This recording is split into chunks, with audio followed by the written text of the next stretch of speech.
It was a moonless night, and the Midnight Express was slicing through the darkness like a knife. As the conductor, I made my rounds, checking on passengers who were mostly asleep. The dim lights cast eerie shadows that seemed to dance and flicker. Halfway through my walk, I noticed a figure at the end of the carriage. It was a woman, dressed in an old-fashioned gown, her hair flowing like black silk. She was standing perfectly still, staring directly at me with eyes that were unnervingly hollow. Heart pounding, I approached her, my mind racing with questions. Do you need any assistance?" I asked, my voice shaky. She didn't respond, didn't move. As I got closer, she simply vanished into thin air.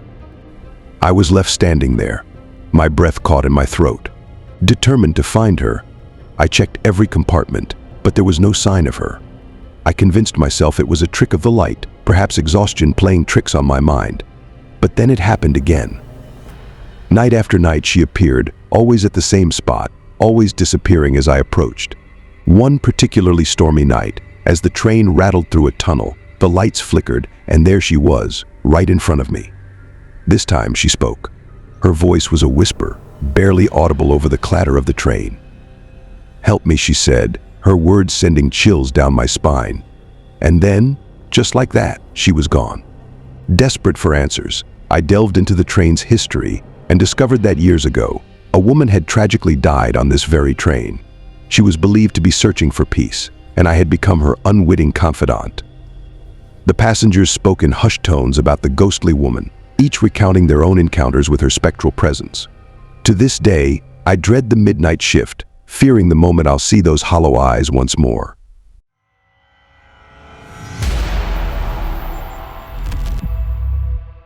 I was traveling alone, taking the last train home after a grueling day at work.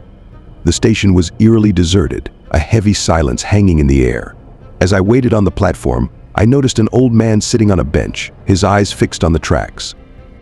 There was something profoundly sad about him, a kind of despair that was palpable. I tried to ignore him, but as the minutes ticked by, an inexplicable sense of dread settled over me. Suddenly, the old man stood up and began walking towards the edge of the platform. My heart raced as I realized what he was about to do. I ran towards him, shouting for him to stop. Just as he reached the edge, he turned to me, a sorrowful smile on his face. "It's too late," he said softly, and then he vanished.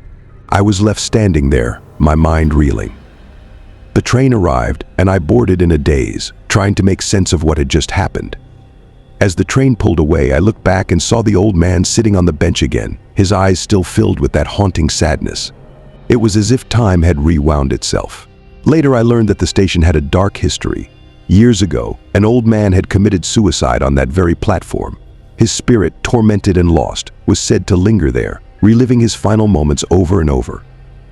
The realization sent shivers down my spine, and I vowed never to take the late train again.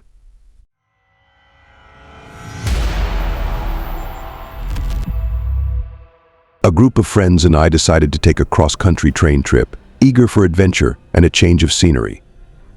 The journey began with laughter and excitement as we sped through the night, but as the hours passed, an unsettling feeling crept over us. The train seemed to take on a life of its own, the creaks and groans of the metal echoing like whispers in the dark. In the dead of night, we were jolted awake by a sudden violent stop. The train had come to a halt in the middle of nowhere, surrounded by dense, foreboding woods. The lights flickered, casting long, menacing shadows. Unease settled in as we decided to investigate, stepping out into the cold, dark night. As we explored the eerie surroundings, strange things began to happen.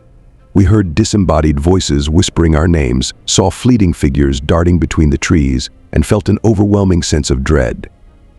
One of my friends swore he saw a ghostly figure standing by the tracks, watching us with hollow eyes.